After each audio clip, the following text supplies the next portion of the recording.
Bonjour, donc aujourd'hui nous allons voir comment se pratique une capillaroscopie en consultation quotidienne. Donc je suis le docteur Senet, je suis dermatologue et médecin vasculaire et j'exerce dans le service de dermatologie de l'hôpital Tenon à Paris. Donc il y a deux niveaux d'examen pour la capillaroscopie. D'une part, l'examen, on va dire, diagnostic de dépistage chez les patients qui présentent un acrosyndrome et particulièrement un phénomène de Raynaud, afin de différencier un Raynaud primitif d'un Raynaud secondaire. Et puis le deuxième niveau d'examen, c'est un examen un peu plus technique qui permet en fait de suivre les patients d'une année sur l'autre, ou tous les 6 mois, ou tous les 3 mois, quand il y a des anomalies capillaroscopiques dépistées et pour lesquelles on veut voir s'il y a une notion d'évolutivité, voire une notion de pronostic. Donc c'est des patients que l'on suit régulièrement et pour lesquels on aura besoin de comparer les examens, d'où l'intérêt de pouvoir stocker des photos, on va y revenir. Donc la capillaroscopie se passe dans une pièce à température, on va dire confortable, afin qu'il n'y ait pas de vasoconstriction au niveau des doigts et que l'on puisse bien visualiser les capillaires au niveau de la base de l'ongle. Le patient s'installe devant le capillaroscope. Il faut qu'il soit détendu bien sûr et avec un bras qui est bien installé au niveau de la table pour éviter des mouvements. Ce qu'on recommande avant une capillaroscopie, c'est d'éviter d'appliquer du vernis. Je vous montrerai un exemple de photo. Il y a du vernis, c'est pas toujours gênant, mais c'est quand même un petit peu embêtant quand il y a du vernis s'il recouvre la base de l'ongle. Et on évite aussi la manicure, le travail manuel dans les jours précédents pour pas créer de traumatisme. Et puis certaines équipes aussi recommandent d'éviter le tabac pour éviter un vasospasme, en tous les cas dans les quelques heures qui précèdent la capillaroscopie. Donc, une fois que le patient est installé bien confortable, on met le doigt sous le microscope, comme vous le voyez ici. On allume le microscope et on suit l'examen sur l'écran du vidéocapillaroscope où on peut figer l'image, l'agrandir, je vous montrerai après, la réduire, pouvoir mesurer et évaluer un petit peu mieux, enfin en figeant l'image un petit peu mieux, ce qu'on voit en temps réel. L'intérêt de stocker des images, c'est bien sûr de pouvoir les comparer d'un examen sur l'autre pour un même patient. Et ça sert aussi bien sûr d'enseignement, comme par exemple aujourd'hui où je peux vous montrer des images qu'on a stockées. Le capillaroscope grossit jusqu'à 100 fois. Il y a des capillaroscopes qui grossissent jusqu'à 200 fois avec une pièce à main, mais l'examen est un peu plus compliqué parce que le moindre petit mouvement, évidemment, donne des grandes variations au niveau de l'image. Donc le x50 à x100 est le mieux et celui-là est à x100. Sur l'écran, on a également une mire qui est calibrée, étalonnée lors de la mise en place du capillaroscope par le fabricant. Et c'est une mire qui représente 1 mm. Bien sûr, elle est adaptée à l'image. Quand on grossit l'image, elle grossit et quand on diminue, elle diminue bien sûr. Les autres impératifs sont d'éviter d'avoir des ongles avec une hyperkératose à la lunule de l'ongle, car ça peut gêner la vision des capillaires. Si c'est le cas, on peut mettre du scotch plusieurs fois sur la lunule de l'ongle et l'enlever pour enlever l'hyperkératose. C'est pas toujours très efficace, mais enfin c'est comme ça qu'on peut essayer d'améliorer un petit peu. Et puis aussi, on peut être amené à tenir la main ou à fixer un doigt dans de la pâte à modeler si, par exemple, le patient a un tremblement. Par ailleurs, il y a quelques difficultés techniques, notamment chez les patients sclérodermiques qui ont des déformations des doigts, et il est des fois un petit peu compliqué d'avoir le doigt bien à plat pour que l'on puisse visualiser les capillaires. Et donc, de temps en temps, il faut recourir à des stratagèmes pour obtenir un ongle bien à plat sur le plan du capillaroscope, et afin de pouvoir faire une mise au point qui soit correcte et avoir une image la plus globale possible. Donc quand le patient est bien installé, on allume le vidéocapillaroscope en réglant la lumière que vous voyez, on peut régler de façon plus ou moins intense. C'est une lumière froide, donc il n'y a pas de problème de tolérance. Et puis on utilise après, pour mieux voir les capillaires, comme pour un microscope, une huile que l'on met sur la base de l'ongle et qui permet d'obtenir de plus belles images. Donc là, je vais figer. L'inconvénient, c'est qu'on peut avoir un petit reflet. Voilà, il y a des logiciels qui existent anti-reflet, mais qui marchent plus ou moins bien. L'huile qui est utilisée est une huile qui doit être relativement visqueuse pour bien rester sur la lunule de l'ongle et surtout éviter d'aller vers l'optique, le système optique, sinon après l'image est floue. Idéalement, c'est de l'huile de cèdre, mais ici, nous, on utilise de l'huile à immersion de microscope qui est commandée en grande quantité par l'hôpital. Donc, on commence l'examen chez cette jeune patiente. Donc là, on fait deux types d'analyses sur l'image que l'on obtient. D'une part, une analyse qui va être quantitative et d'autre part, une analyse qui va être qualitative. Alors, l'analyse quantitative que vous voyez ici, on utilise la mire dont je vous ai parlé et qui représente 1 mm et on peut compter le nombre de capillaires qui sont sur ce millimètre. Alors pour cela, il faut positionner la mire à la base de la première rangée de capillaires et là on compte tous les capillaires qui sont au-dessus de la mire, qu'ils soient dans le plan le plus net ou qu'ils soient un petit peu derrière, donc un peu plus flou. Donc là on a 1, 2, 3, 4, 5, 6, 7, 8, 9, 10 capillaires, donc ce qui est normal puisque la normale est entre 9 et 12 et toujours supérieure à 8. Donc ça c'est une analyse qui est quantitative. On fait aussi la vérification sur tout le champ qu'il n'y a pas de trou. Pour donner une moyenne de densité, on peut reprendre une densité à un autre endroit, recompter, donner une moyenne, et on fera ainsi la moyenne sur les 8 doigts examinés. On examine tous les doigts sauf les pouces, essentiellement parce que le pouce, on a du mal à le mettre bien à plat et à bien le visualiser. Et par ailleurs, en ce qui concerne la densité, on ne compte pas le 5e doigt qui a souvent une densité physiologiquement plus basse que les autres doigts. Donc ça, c'est l'analyse quantitative. La deuxième analyse est l'analyse qualitative. Alors l'analyse qualitative, elle cherche à regarder d'une part comment sont positionnés les capillaires, donc c'est la première chose, et voir s'ils sont bien organisés. Donc là, ils sont très bien organisés. On a un positionnement U inversé, comme dans un peigne, avec des capillaires qui sont parallèles les uns aux autres. On peut voir les papilles dermiques ici, et ça c'est physiologique de les voir comme ça. On voit un petit halo blanchâtre au-dessus des capillaires. Très souvent, il y a un halo comme ça, une papille par capillaire, voire 2 capillaires pour une papille. Donc ça c'est le premier élément. Ensuite on regarde s'il y a des capillaires qui sont dilatés. Ici ils ne sont pas dilatés, on est dans le cas d'une capillaroscopie d'un sujet normal, donc on n'a pas de dilatation des capillaires. Si on veut mesurer l'anse d'un capillaire, on peut d'une part figer l'image, grossir l'image et puis on a, grâce au système informatique, la possibilité, par exemple ici, vous voyez, de mesurer le capillaire qui ici fait 23. Donc là j'étais un peu large, il fait on va dire entre 20 et 23, mais on peut mesurer comme ça, ou la distance entre deux capillaires, ce qui n'a pas grand intérêt, mais c'est juste pour vous montrer un exemple.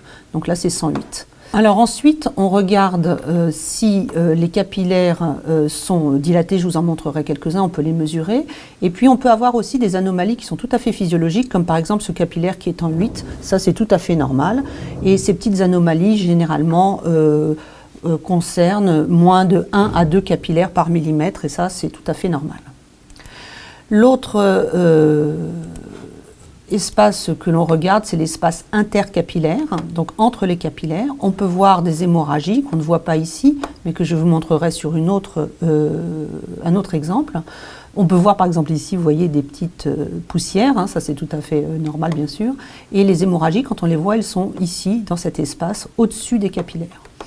On peut regarder aussi s'il y a de l'œdème. L'œdème apparaît surtout comme une espèce de nappe un petit peu blanchâtre, un peu floue, qui rend la lecture un petit peu plus difficile quand il est très important. Les éléments limitants pour la capillaroscopie sont la présence d'une hyperkératose de la base de l'ongle, donc du repli inguéal, comme vous avez ici, où en fait l'épaisseur de la couche cornée empêche de visualiser les vaisseaux sous-jacents. Les autres possibilités de limitation sont les hyperpigmentations, comme vous pouvez voir ici chez un patient à peau noire, où en fait la pigmentation de l'épiderme empêche de visualiser les capillaires sous-jacents. Alors en fait, ce n'est pas toujours un obstacle, c'est très variable d'un individu à l'autre, puisque par exemple, chez cet autre individu, vous voyez, la pigmentation est beaucoup moins impressionnante, importante, et donc on peut tout à fait voir les capillaires sous-jacents.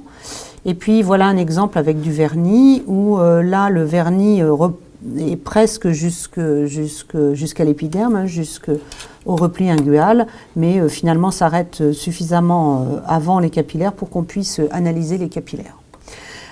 Un autre aspect qui peut être un peu limitant pour l'analyse des capillaires, c'est quand ils sont comme ici, un peu perpendiculaires à la surface, et donc on voit que le sommet, on ne voit pas bien le capillaire, et c'est ce qu'on appelle un aspect en banc de poisson. C'est physiologique, mais c'est un peu gênant pour l'examen. Un autre aspect semi-pathologique, on va dire, que je voulais vous montrer, est une image d'une patiente qui a une acrocyanose. Donc vous savez que c'est un acrosyndrome permanent et tout à fait bénin. Et en fait, dans les acrocyanoses qu'on voit, cliniquement c'est une coloration bleue des doigts, enfin bleu-rouge des doigts, qui est permanente, mais vous voyez ici qu'en fait en capillaroscopie, il s'agit d'une stase veineuse, puisqu'on a un capillaire, enfin la branche afférente du capillaire qui est fine, et la branche efférente qui est la branche veineuse, qui est dilatée. Également ici, on peut le voir très très bien. Alors ici, ça reste tout à fait physiologique, puisque les capillaires sont, on va dire, tout juste au-dessus de 20, mais pas du tout à 50. C'est vrai que dans certains cas, on peut avoir des images un petit peu impressionnantes, et donc il faut se méfier quand on voit une dilatation capillaire avant de conclure à un mégacapillaire. Il faut d'abord mesurer, bien sûr, mais il faut aussi s'assurer que c'est bien dilaté à partir du sommet sur les deux branches et pas que sur une branche, parce que sinon c'est tout à fait normal. Donc là, on va procéder à une capillaroscopie chez une patiente que je remercie de se prêter à l'exercice. Elle a posé ses doigts sous le capillaroscope, bien à plat, tranquillement.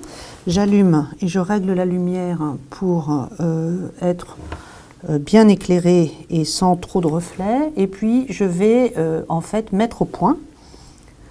Et ça, bien sûr, ça dépend, ça doit être fait pour chaque patient.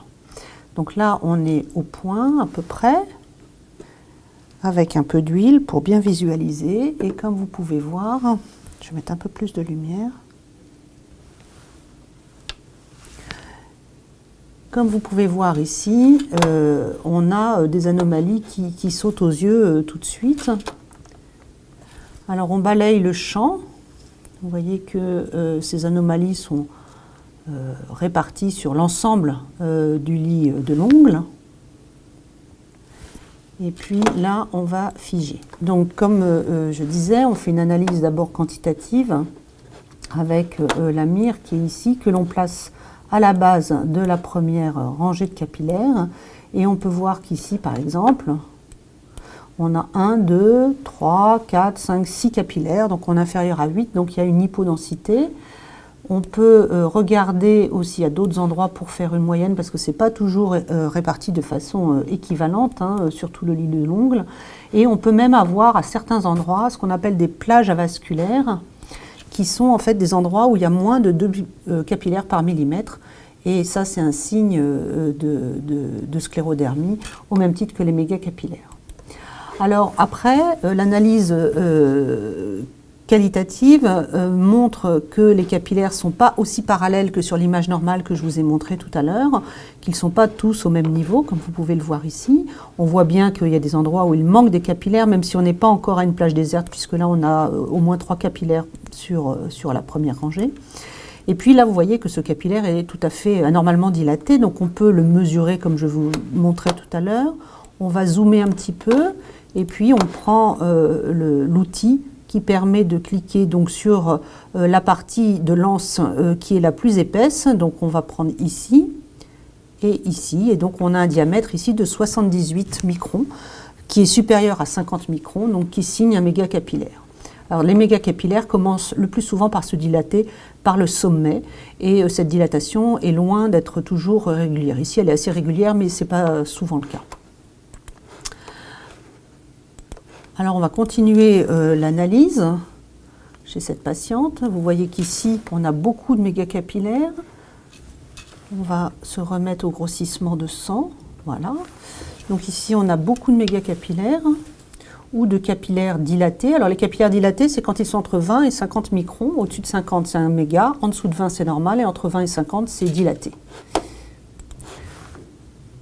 Vous voyez qu'ici, on a une densité qui est diminuée. On va dire, on peut se mettre ici 1, 2, 3, 4, 5 capillaires. Donc on a une densité diminuée, des mégacapillaires ou des capillaires dilatés, mais en tous les cas ici, des mégas, ici probablement un qui n'est que dilaté. Et puis une désorganisation, on va dire modérée, car les capillaires restent encore avec un semblant de répartition parallèle. Alors on va changer de doigt. On peut noter aussi, juste avant de changer de doigt, que même quand on met au point, on a quand même du mal à obtenir le point, et ça signe un petit œdème du lit de l'ongle. Alors on va aller sur l'autre doigt, je vais vous demander de... Voilà.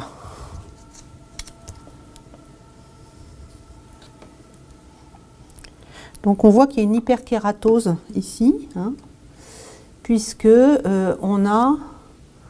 Ici on voit bien, c'est tout ce qui est jaune, hein, c'est une hyperkératose qui est très fréquente chez les patients qui ont une sclérodermie, comme c'est le cas de cette dame. Donc ici, nous avons... plusieurs types d'anomalies, on va figer l'image. D'une part, sur le plan quantitatif, une diminution de la quantité des capillaires, là 1, 2, 3, 4, peut-être 5, mais en fait il s'agit plutôt de capillaires qui ont plusieurs branches plutôt que de deux capillaires. Et puis surtout on voit bien en analyse qualitative les hémorragies, qui sont des hémorragies qu'on dit en pile d'assiettes, qui sont en fait au-dessus des capillaires qui sont dilatés ou qui ont souffert, comme ici on a les hémorragies au-dessus, qui sont en fait des fuites de globules rouges itératives et qui vont s'éliminer dans l'ongle. Voilà encore d'autres hémorragies. Et puis une autre anomalie assez caractéristique de la sclérodermie, ou en tous les cas du paysage sclérodermique, hein, puisque vous savez que le paysage sclérodermique est commun à la sclérodermie, mais aussi peut être retrouvé dans les charpes et dans la dermatomyosite. Donc ici, on va zoomer un petit peu. Voilà. Ici, vous avez un très beau capillaire qu'on dit ramifié, donc qui est en fait un capillaire qui correspond à une néoangiogénèse probable, hein, après qu'il y ait une apoptose du capillaire qui fait qu'il y a moins de densité, avec la densité est plus basse, et bien la nature étant bien faite, il y a en fait une néoangiogénèse pour venir combler ce vide. Et donc ici, on a tout à fait un capillaire ramifié qui est typique de ces néoangiogénèses. Et donc ces capillaires ramifiés se voient soit quand il y a des mégas, soit quand il y a des plages avasculaires, soit les deux.